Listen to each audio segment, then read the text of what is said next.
नमस्कार दोस्तों, अगर मैं आपसे कहूं कि मात्र 25,000 रुपये से आप करोड़ों तक पहुंच सकते हैं तो आप मजाक ही मानेंगे और शायद हर कोई मजाक ही मानेगा कि मात्र 25,000 से 1 करोड़ तक कैसे पहुंच सकते हैं। तो आज हम विथ प्रूफ के साथ हम आपको दिखाएंगे कि कैसे मात्र 25,000 से 1 करोड़ तक पहुंचा जा सकता है और 1 करोड़ तक पहुंच भी गया है। आप ये वीडियो देखेंगे तो आपको समझ में आएगा।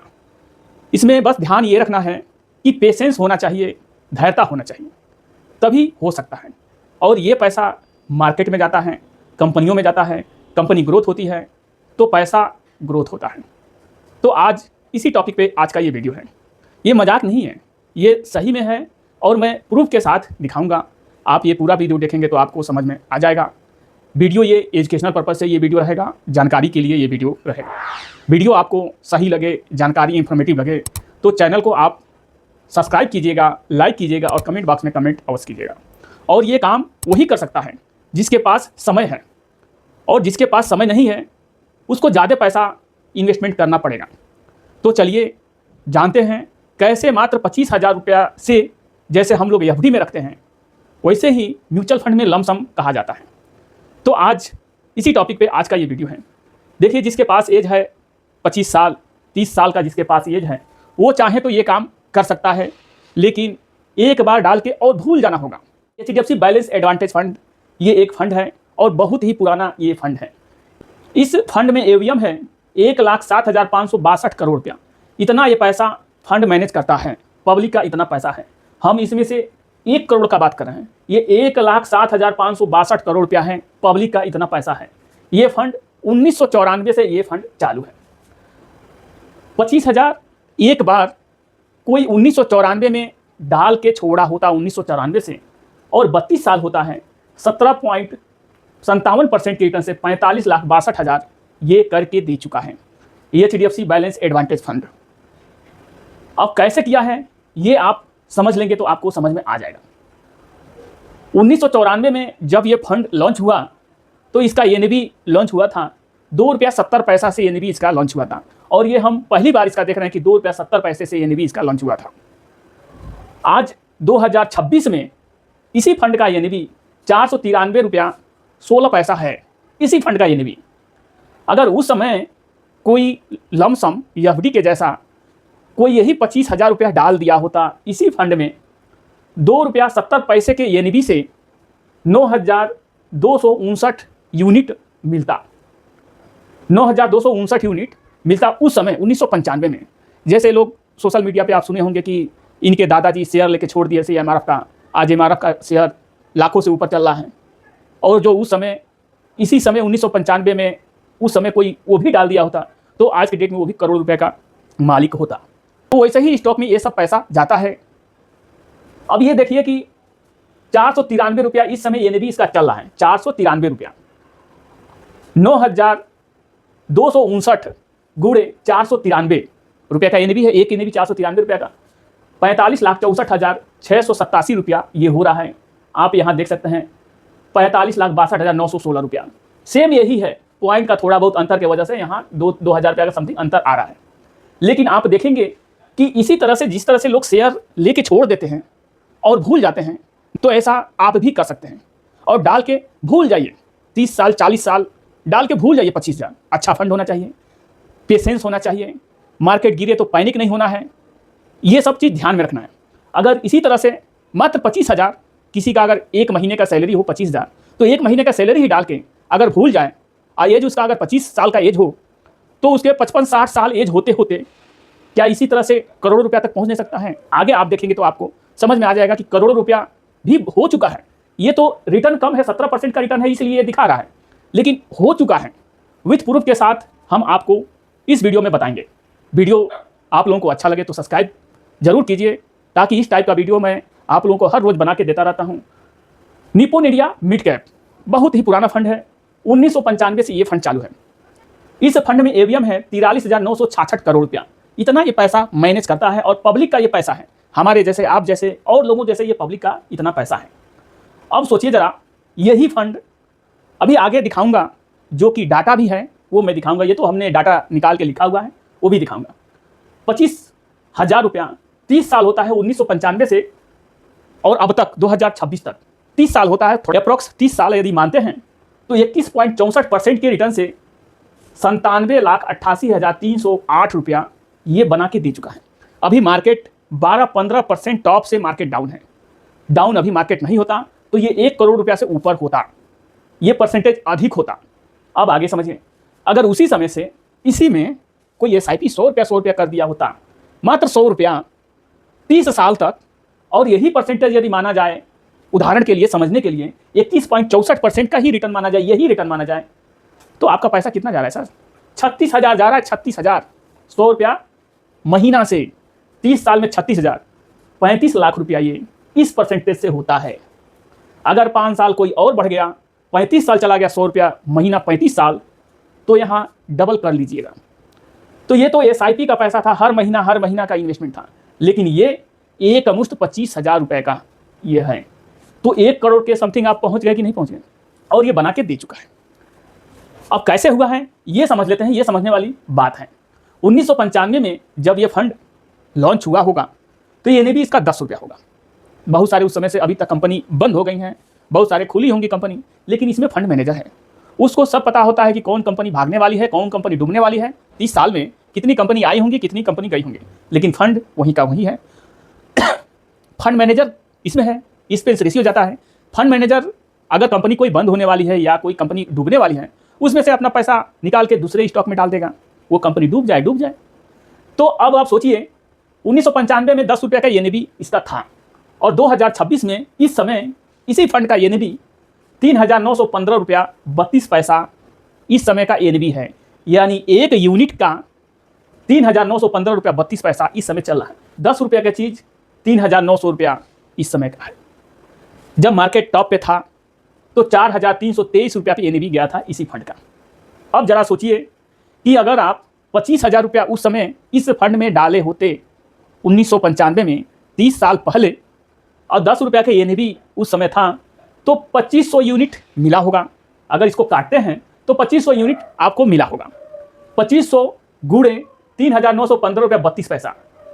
अब इसका गुणा करेंगे जो इस समय का NAV है, और उस समय 2500 यूनिट आप लेके रखा था, 97,88,300 रुपया ये हो रहा है, जो कि यहाँ आप देख सकते हैं 97,88,308 रुपया और 97,88,300 रुपया।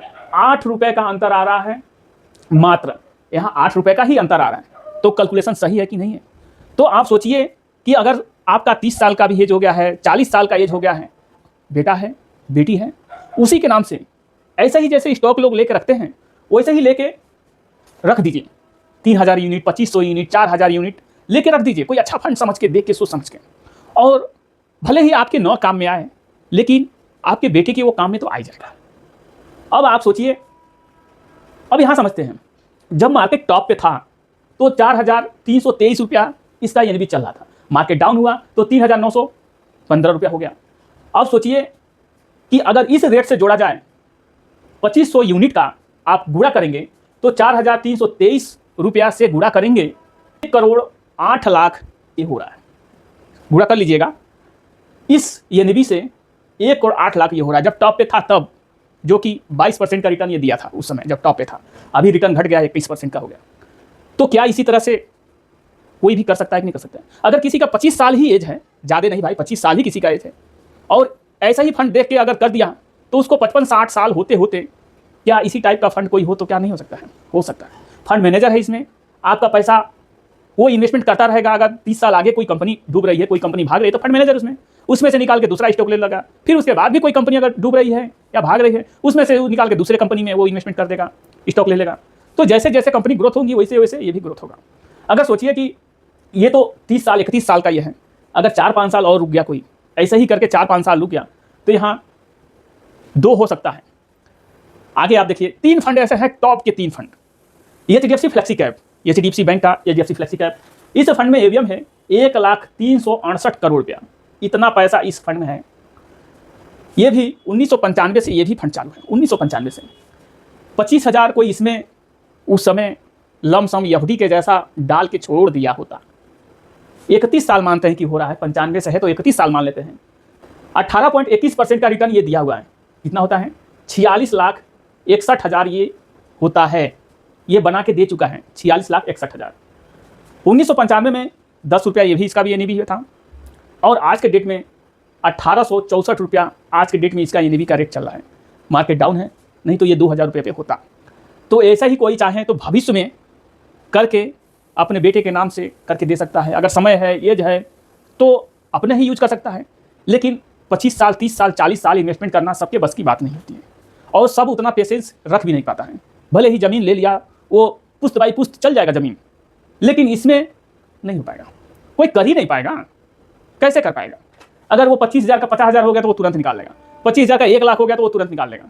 लेकिन ये सब होने में 25,000 का 1 लाख होने में, 2 लाख होने में 15 साल, 20 साल लग जाएगा। लेकिन वही समय दे दिया, थोड़ा थोड़ा और समय दे दिया, तो हो सकता है जैसे कि ये पीछे दिया हुआ है। अब आगे देखेंगे, कुछ उदाहरण भी हम दिखा देते हैं आपको, आप देखेंगे तो आपको समझ में आ जाएगा। यही फंड हमने आपको बताया था sir, Nippon India growth fund mid cap. ये आप देखेंगे 43,966 करोड़ रुपया इस फंड में AUM है। 1995 से ये फंड चालू है, 25,000 रुपये का, और ये 2026 चल रहा है।